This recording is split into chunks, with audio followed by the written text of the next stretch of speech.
네, 안녕하세요. 바둑 매거진의 김미영입니다. 이 바둑의 승패는 돌 하나에 따라서 결정이 됩니다. 우리의 인생과 무척 닮은 면이 많은데요. 어떤 선택을 하느냐에 따라서 어떤 인생을 살 것인가가 결정이 되기 때문에 흔히 바둑판을 인생의 축소판이다라고 말을 합니다. 어떤 일이든 최선의 수를 두었다면 삶의 묘수가 나오지 않을까요? 먼저 바둑계 소식 전하는 위클리 브리핑부터 시작해봅니다.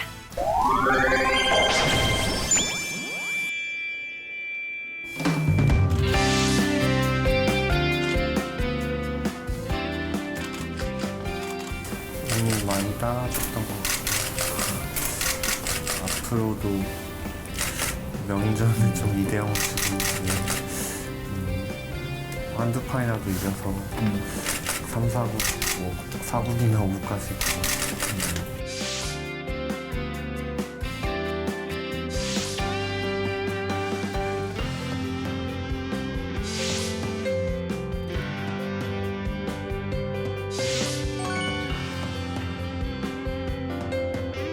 135회 입단 대회를 통해 2명의 기사가 입단했습니다. 장수영 도장, 송규상 초단과 양천대일 도장의 이어덕둥 초단입니다. 양천대일 도장은 이번 입단자를 통해 출신 프로기사단의 합이 100단을 돌파해 축하 행사를 가졌습니다. 일단 너무 기쁘고요. 일단 한 만큼 프로기사들이 완전 두는 거니까 대등한 승부로 겨뤄보고 싶어요. 우선 일단 입단하게 돼서 기쁘고 이제 앞으로 빨리 세계 최정상들과 겨뤄보고 싶습니다. 제221회 한바연 학생 바둑대회가 지난 17일 분당 대진고등학교 체육관에서 개최됐습니다. 자선행사 수담 그 두 번째 시간이 지난 16일 동작 프로기사 바둑학원에서 열렸습니다. 이번 주 대국 일정입니다. 제43기 하이원 리조트배 명인전 결승 3국이 20일 낮 12시에 열립니다. 영재 중에 영재를 가리는 제4회 하찬석 국수배가 목요일과 금요일 저녁 7시 여러분을 찾아갑니다. 조훈현, 서봉수, 조치훈, 유창혁, 이창호, 한국바둑 전설의 5인방이 한자리에 모였습니다. 22일 개막식을 시작으로 펼쳐지는 전설들의 진검승부. 2016 한국바둑의 전설에서 만나보실 수 있습니다.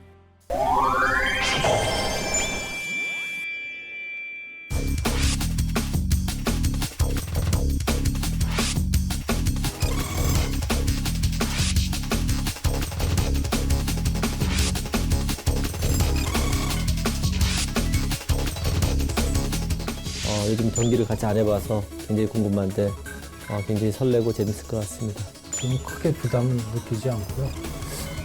어쨌든 최선을 다해서 우승을 해보고 싶습니다. 위클리 이슈에서 이번 대회에 출전하는 전설 5인방에 대해서 이야기 나눠보는 시간 준비를 했습니다.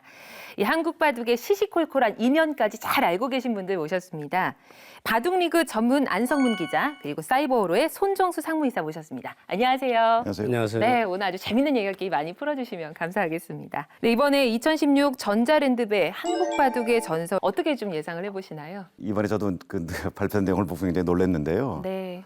우리 한국 바둑을 반석에 올려놓은 이 5명의 영웅들을 이렇게 한 자리에 대결을 지켜보는 것만으로도 팬들로서 굉장히 즐거운 행사일 것 같아요. 거의 리그전은 지금 없어진 형태인데 리그전의 특징이 이제 같은 사람의 대국을 여러 번 볼 수 있다는 거 아니겠습니까? 토너먼트 같은 경우는 자기가 응원하는 그 특정 기사가 지면은 바로 이제 그 다음부터 볼 수 없는데 네. 이 대국은 그 5명의 영웅들을 끝까지 지켜볼 수 있다는 게 좋은 선물이 될 것 같습니다. 네. 전설 5인방을 보시기 전에 많은 그 화면들이 좀 떠오르실 것 같아요. 가장 기억에 남는 대국은 어떤 것이었나요?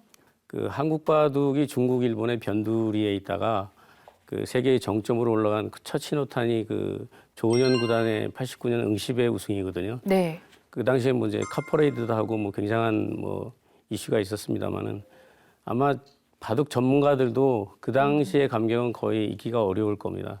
저도 그 당시에 이제 그 모습을 보고 뭐 굉장히 뭐 울기까지는 안 했지만 네. 그 굉장히 가슴 떨렸던 게 기억이 남습니다. 92년, 3년이 그 황제 세대 교체기라고 보셔야 돼요. 그러니까 네. 조은현이라는 그런 전설의 황제에서 이창호라는 이제 진짜 황태자로 좀 오래 있을 줄 알았는데 갑자기 이제 황제를 넘어서는 네. 너무나 급격하게 네. 그러니까 굉장히 충격도 줬고 그 조은영 구단이 그때 어느 정도였냐면은 뭐 그때 그 여론조 그 월간바둑인가 그때 토론을 했는데 조은영은 과연 언제 무너질 것이냐 이런 토론을 한 적이 있었어요. 네. 거기에 답이 뭐였냐면 많은 사람들이 스스로 무너지지 않으면 무너지지 않을 것이다. 네. 적이 없다 쉽게 말해서. 네. 그런데 바로 자기가 밑에 키우고 있던 호랑이 새끼한테 요즘 말한 대호가 네. 이게 잡혀가는 거예요, 이게. 네. 그러니까 이런 것들이 굉장히 기억이 많이 남죠. 네. 제가 알기로는 9살에 그 최연소 입단할 만큼 천재로 알려주신 분인데 실제로는 좀 어떤 분인지 좀 궁금해요. 실제로도 그렇죠. 그러니까 제가 조은영 구단이 이제 쭉 뭐 오랜 세월 봤습니다만, 그러니까 한마디로 말해서 술 좀 못 하시는 거 빼고는 술 못 하는 거 빼고는 네. 다 가진 사람 아니냐 이렇게 저는 봤어요. 그러니까 스승도 잘 만났어요. 네. 스승도 또 두 사람이나 돼요. 일본의 그 정신적인 스승인 세고의 선생님이라든지 세고의 선생, 또 그 후지사와 선생, 기술적 선생인 후지사와 선생. 이 두 분이 또 일본 바둑의 또 아주 대가시잖아요. 네. 그 두 분한테 또 스승을 돕고 또 제자복도 있어도 또 제자도 또 이창호라는 그죠. 제자를 먼저 내 제자로 키웠고 네. 바둑 기사로서 누릴 수 있는 거는 뭐 다 누린 사람 아니겠어요. 네. 그러니까 제가 볼 때는 그냥 한마디로 most happiest man in the 바둑계 뭐 이렇게 볼 수 얘기할 수 있죠. 예. 보통 보면은 그 궁합이 잘 맞는 기사와 기전이 있잖아요. 조은영 구단은 어떤 기전하고 좀 잘 맞으셨는지 궁금해요. 궁합이 맞고 안 맞고는 별로 의미가 없는 거죠. 왜냐하면 그 네. 80년, 뭐 82년, 뭐 86년 세 차례나 그 국내에 존재하는 모든 타이틀을 다 그냥 석권을 했거든요. 네. 뭐 무슨 궁합이 맞고 안 맞고라는 게 사실 의미가 없죠. 제가 질문 잘못 드린 것 같네요. 아니 그 궁합이 맞는다 그러면 이제 이게 어디 5명 중에 네. 나오는 사람 중에 저기 유창혁 구단이라든가 우리 네. 유창혁 구단은 이제 왕위를 4연패했기 때문에 네. 우리가 이제 지금도 유왕이라고 부르거든요. 유왕이라고 부르고 서봉수당 같은 경우도 명인을 특별히 명인전하고 인연이 네. 많아서 우리가 이제 서명인 이렇게 칭호를 부르는데 네. 그런 사람들한테는 이제 그런 두 사람 같은 경우는 그 의미가 있는데 뭐 이창호 구단이나 조은영 구단, 네. 뭐 조치훈 구단, 네. 뭐 궁합이 따로 특별히 다 맞죠. 네. 뭐 활약하는 네. 장소가 이제 일본이니까 그런 부분에 대해서 이제 조치훈 구단이 조금 상대적으로 이제 그 조명이 좀 떨어지긴 하는데 조치훈 구단을 보면 또 거의 그 일본의 조은현이라고 볼 수가 있습니다. 네. 그러니까 일본에서는 특별히 아주 큰 타이틀 3개를 대삼관이라고 부르거든요. 네, 네. 기성, 명인, 본인방 3개의 타이틀은 다른 타이틀과 격이 다릅니다. 네. 특별히 그 겨루는 방식도 이틀에 걸쳐서 둬요. 네. 그런 걸 이제 뭐 20대에 뭐 27살에 뭐 기성명인 본인방을 다 가지고 있었으니까요. 뭐 사실상 조치훈 구단도 어느 기전이 특별히 뭐 궁합이 맞는다 이렇게 얘기하기는 곤란할 정도로 현재 일본 최다 타이틀 기록 보유자기도 하고요. 네. 조금 더 좀 이야기를 해볼게요. 조치훈 구단에 대해서. 그럼 조치훈 구단 그 많은 대국들 중에서 그래도 이제 기억에 남으시는 대국들 좀 특별히 좀 이런 에피소드가 있었다 이런 대국이 있다면 어떤 게 좀 있을까요? 제 기억에 가장 많이 남는 것은 아무래도 86년도에 네. 그 휠체어 대국입니다. 휠체어 대국이요. 예. 네. 그 한 해 전에 이미 명인을 빼앗긴 거죠. 라이벌 고바야시 구단한테 빼앗겼고 그 다음에 이제 그 만회하기 위해서 복수의 칼을 갈고 그 심지어는 저녁에 술이 취해서 고바야시 구단한테 전화를 건 적도 있어요. 기다려라. 와. 내가 네. 그 타이틀을 뺏으러 가겠다. 이런 정도의 그 열의를 갖고 있었는데 네. 준비하던 중에 이제 전치 그 팔찌의 교통사를 당한 거죠. 네네. 근데 오른손만 건재한 거예요. 그래서 그 언론으로 나오기는 내 오른팔이 아직 건재하니까 네. 바둑을 둘 수 있다는 그 신의 가호가 아니겠느냐. 예, 죽더라도 바둑판 앞에서 죽겠다. 이런 뭐 그 감동적인 기사가 많이 나왔었어요. 사실은 좀 다른 배경이 있습니다. 어떤 거죠? 그게 뭐냐면 네. 이제 평생 바둑에 매달려 온 사람이잖아요. 근데 병상에 누워 있으니까 불안하고 두려운 거예요. 나의 바둑 인생이 여기서 끝나는 게 아닌가. 그런 불안함과 두려움을 해치는 데는 빨리 벗어나고 싶었던 거죠. 그 상황에서. 네. 그래서 자기가 가장 익숙한 바둑판 앞으로 나간 겁니다. 그러니까 조금 다르죠. 네. 저는 사실은 그 내막이 훨씬 인간적이라고 생각합니다. 조치훈 구단이 한국 바둑에 준 영향은 어떤 것들이 있을까요? 조치훈 구단이 그 명인을 따고 국내에 와서 금이 한양할 때가 81년 뭐 83년 요 무렵에 한국에 많이 왔거든요. 최초로 그 당시에 바둑 교실들이 나오기 시작해요. 네. 그 바둑 교실이 80년대 초반부터 막 우후죽순격으로 생기기 시작하는데 그게 조치훈 구단 때문입니다. 아, 그러니까 그렇군요. 그렇게 뭐 그 영향이란 거는 뭐 말도 못한 거죠. 네. 이렇게 생각하면 될 것 같습니다. 프로야구에서 그 메이저리그에 가서 메이저리그를 평정한 겁니다. 사이 영상을 받은 대투수가 된 겁니다. 그러니까 네. 모든 사람들이 우러르는 그런 최고의 선수가 된 거죠. 네. 그러니까 미국 사람들도 보면 저 사람이 누구냐라고 전부 보고 어느 나라 사람이냐 이걸 볼 거 아닙니까? 그런 면에서 이제 국위선양을 한 그런 것도 있는 거죠. 근데 제가 이제 공부를 좀 하다 보니까 굉장히 기억에 남는 사진이 하나 있더라고요. 그 1976년에 조치훈 구단하고 서봉수 구단의 전화대국이라는 그런 사진이었는데 혹시 이때 좀 기억이 나시나요? 아니, 저는 월간 바둑으로만 저도 봤는데 네. 그때 저도 중학생 때라 네. 월간 바둑 통해서 봤는데 그때 이제 요즘 뭐 통신이 없을 때니까 네. 전화 그 일본 사람들이 또 그런 것도 좀 자주 했죠. 뭐 전보대국도 하고 우리하고는 이제 조은정 구단 그때 일본 가기 전에 네. 일본의 그 세고의 문화 가기 전에 어린 나이에 당시 일본에서 그 신예 주자인 이시다 사단 나중에 이제 명인 본일반까지 오른 사람이죠. 이시다 구단. 네. 이시다 사단하고 60년대 그 전화대국 한 게 63년. 네. 전화대국 한 게 그게 처음인 것 같고 또 있는지 기억은 안 납니다만 76년에 네. 전화대국으로 한 거 기억납니다. 그러니까 네, 조치훈 구단과 서봉수 구단의 전화대국 이야기를 하면서 이런저런 이야기를 나눠봤는데 이 서봉수 구단이 바로 제2회 응시배에서 우승을 한 인물이죠. 당시 그 분위기에 대해서 조금 더 이야기를 나눠보겠습니다. 네. 93년 네. 2월이라고 생각이 드는데 응시배 제2회 네. 응시배 우승을 하는데 서봉수단은 그냥 뭐 하기 전부터 막 그냥 알아. 아 자신 없다. 막 조치훈이 지난번에 뭐 바둑 두는 거 보니까 뭐 눈에서 불꽃이 나오는 것 같더라. 뭐 하면서 근데 조치훈하고 이제 이 바둑을 준결승을 앞두고 하는데 막 이제 뭐 막 너무 긴장을 해가지고 혈변도 이제 막 쏟고. 정말 긴장 많이 하셨네요. 예, 그리고 뭐 그때 제가 입수했는데 뭐 조치훈한테는 안 된다고 막 그냥 막 근데 이게 장대 이 양반의 특성이 뭐냐면은 자기를 그런 식으로 나는 안 돼 하면서 완전 자기를 밑바닥으로 싹 가라앉힌 다음에 네. 거기서부터 뭘 끌어내는 사람이에요. 그걸 방금 얘기한 것처럼 자기를 바닥에 내려놓는다는 표현을 썼는데 조금 다르게 표현하면 상대방이 강하다는 걸 인정하는 거죠. 저 사람은 나보다 강하다. 네.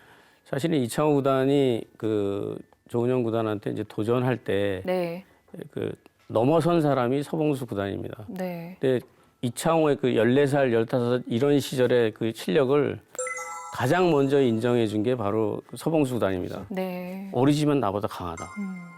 그러니까 이창호 구단이 네. 뭐 본선에 이렇게 좀 겨우 얼굴은 못을 보일 때 네. 그때 딱 벌써 이창호를 이 대단하다는 걸 안 거예요. 네. 가지고 주변에 저도 들었습니다만 네네. 뭐 이제 우린 다 죽었다 이제 그러니까 사람들이 아이고 아주 그 어린애한테 무슨 네. 당신 지금 타이틀 홀더인데 아니다 이제 우린 다 끝났다.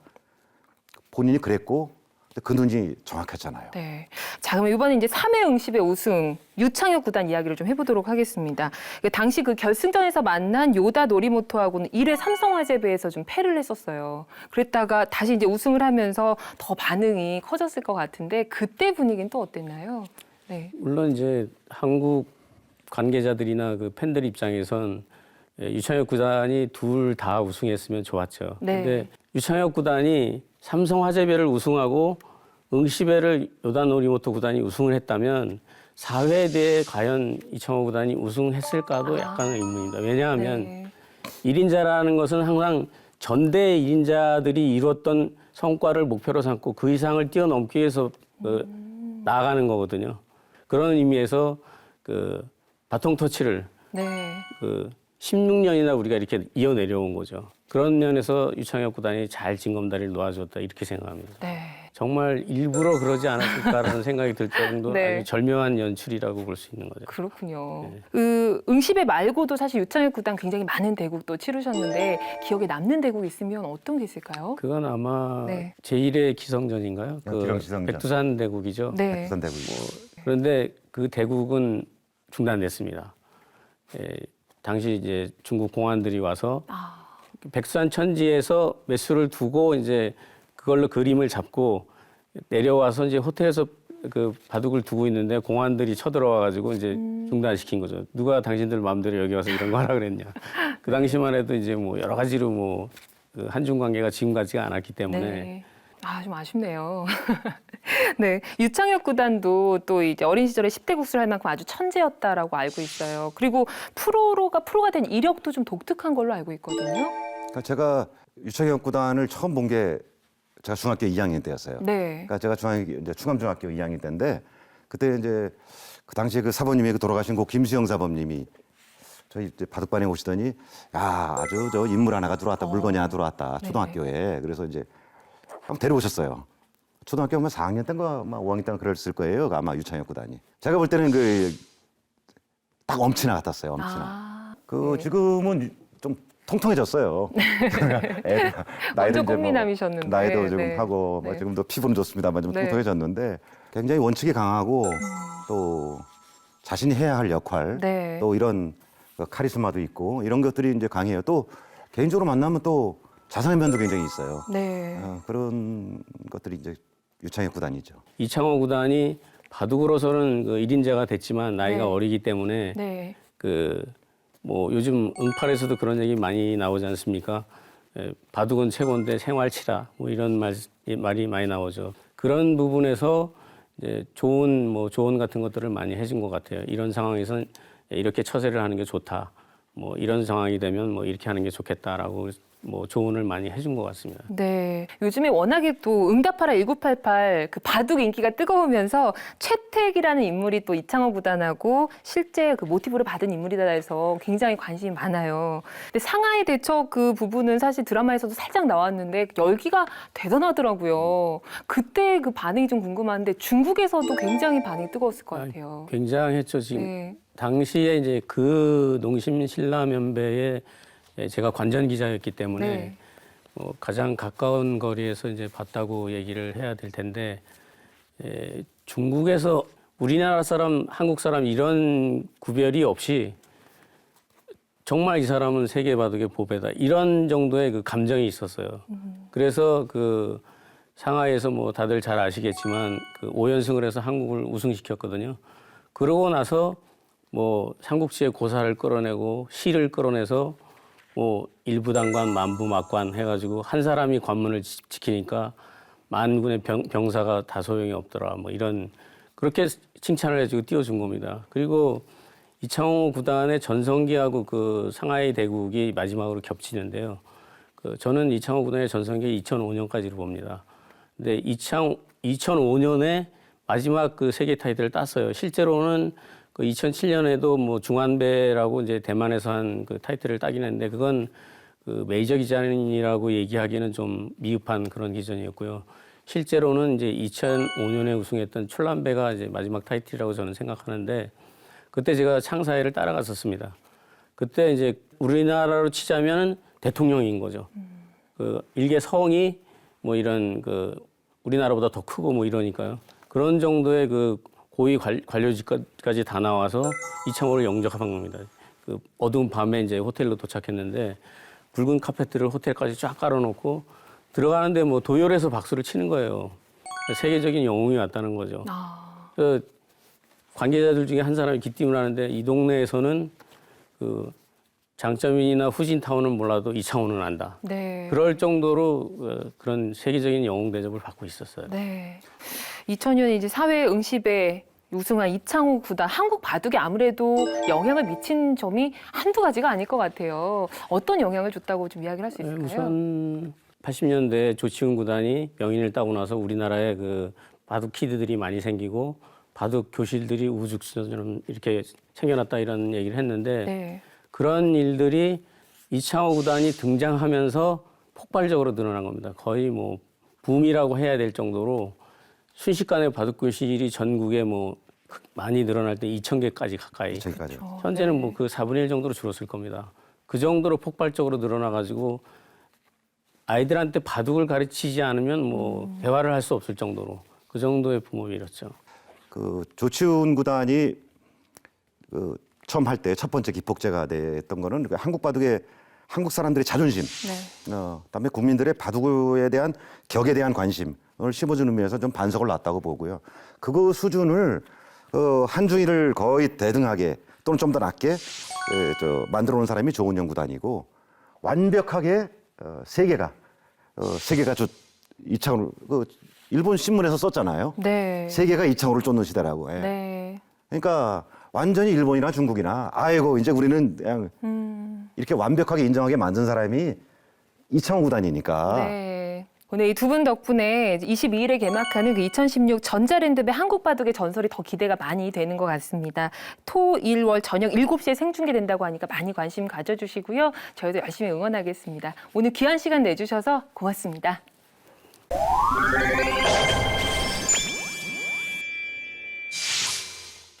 요즘 바둑계에서는 어떤 일들이 일어나고 있을까요? 바둑계 전반의 다양한 활동을 취재하는 위클리 포커스 시간입니다. 오늘은 유승희 씨가 직접 다녀오셨다고요? 예능 바둑이라는 아주 신선한 소재로 네. 온라인에서 방송을 하고 있는 조현우 초단을 만나보고 왔습니다. 아, 네, 저도 열심히 보고 있거든요. 예, 현장 어떠셨나요? 네, 현장 아주 되게 이색적인 네. 현장이었는데요. 네, 함께 만나보시면 좋을 것 같아요. 저 멀리 씩씩하게 걸어오는 오늘의 주인공입니다. 오늘 특별한 일이 있다면서요? 오늘 좀 제가 배울 게 있어가지고 여기 왔어요. 뭘 배우러 가는 걸까요? 성우학원입니다. 프로기사와 성우학원이라니 쉽게 연상되는 조합은 아닌데요.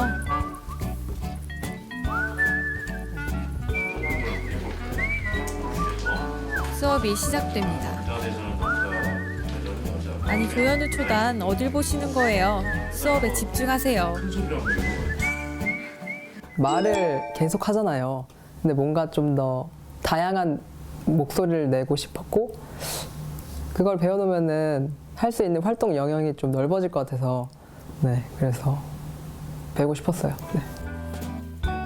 남자 대사야지. 여자인가? 남자인가? 아니 선생님 남자라뇨. 이렇게 예쁜 남자 보셨어요? 조현우 초단도 살짝 당황한 모습인데요. 저는 이런 뭐 남자를 오해를 한다 뭐 이런 거 하더라도 제가 그 전통적인 여자의 모습이 있잖아요. 근데 그거를 제가 굳이 따라가고 싶진 않고 저는 이제 저가 이제 좋아하는 스타일, 저로서 이제 계속 이런 모습으로 살고 싶어요. 조현우 초단 목소리 한번 들어볼까요? 자, 가볼게. 스탠바이. 하이, 큐. 미나미나 비치는 길이 80m. 뷔페에선 새우, 연어, 오징어 등 홋카이도의 신선한 해산물을 양껏 즐길 수 있다. 도전하는 모습이 아름다운 그녀 조현우 초단입니다. 몽백카페 결승 5구 아프리카 TV 중계 모습입니다. 옆에는 반가운 얼굴도 보이네요. 이세돌 사범님이랑 커제 구단이 몽백카페를 했었잖아요. 근데 그거를 이승훈 캐스터하고 중계를 했는데 그게 생각지 못하게 너무 대박이 난 거죠. 네, 동시 시청자가 16,000명이었으니까 아프리카의 시청률 1위였어요. 네, 뭐 다른 게임, 뭐 서든이나 롤이나 이런 것도 다 이제 밑으로 순위가 이제 내려갔었는데 그때 뭐 정말 많은 분들이 놀랐던 것 같아요. 이 여기에 이제 뭐 아프리카 바둑 채널이 있구나, 바둑도 이런 매력이 있구나. 바둑의 매력을 알릴 수 있어 기쁘다는 조현우 초단. 방송 전 준비가 한창입니다.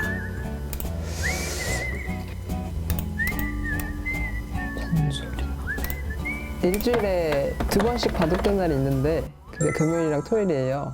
그래서 오늘이 이제 시청자분들이랑 대결을 하는 날입니다. 조명을 좀 켤게요.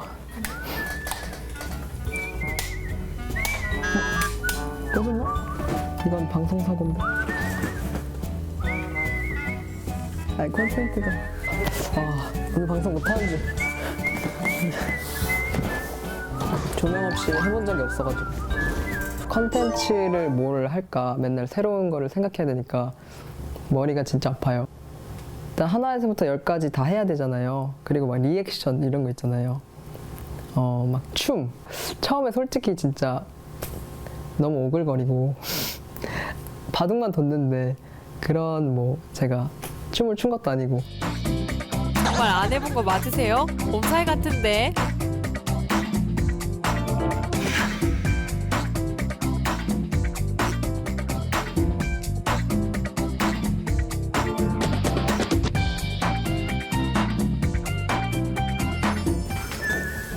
그러니까 원래 좀 방송 시작하기 전에 이런 리액션을 좀 연습을 해야 돼요. 오늘의 리액션은 이런 거 리액션, 이런 거 리액션. 밤 10시. 드디어 방송이 시작됩니다. 인치기가 1등. 그리고 우리 조약돌님, 마립간의 남자님, 바둑 구단님, 아이님 어서 오시고요. 가츠모님. 예능 바둑? 이런 컨셉으로 제가 다가가고 있거든요. 요새 또 예능이 엄청 인기가 많잖아요. 그래서 바둑도 충분히 그런 요소가 있고 그거를 이제 잘 살리면은 충분히 대중한테 어필을 할 수 있다라고 생각을 하거든요. 월요일부터 토요일 매일 진행되는 방송이 쉽지는 않지만 응원해주시는 많은 분들이 있어 힘이 된다고 합니다. 1급이시라고 하셨죠? 거기를 협곡을 간다. 아주 가볍게 해주는데. 알겠어. 하나 붙여갑니다. 하나 붙여가고요. 교란 작전입니다. 다양한 보급 활동 역시 게을리하지 않는 욕심쟁이 조현우 초단. 앞으로도 멋진 모습 기대할게요. 진짜 준비하시는데 오래 걸리시네요. 근데 생각보다 준비하는데 시간도 많이 걸리고 또 매일 밤 방송을 하다 보니까 사실 힘든 점도 많은데 그래도 좋아해 주시는 분들이 많아서 큰 힘이 된다고 합니다. 네, 오늘 방송 보고 나니까 앞으로 더 프로연우님 방송 재미있게 볼 수 있을 것 같아요. 앞으로도 방송 많이 기대해 보도록 하겠습니다. 네, 저희가 준비한 소식은 오늘 여기까지입니다. 다음에 더 재미있고 알찬 소식으로 다음 주에 찾아뵙도록 하겠습니다. 바둑에 대한 모든 것, 바둑 매거진이었습니다.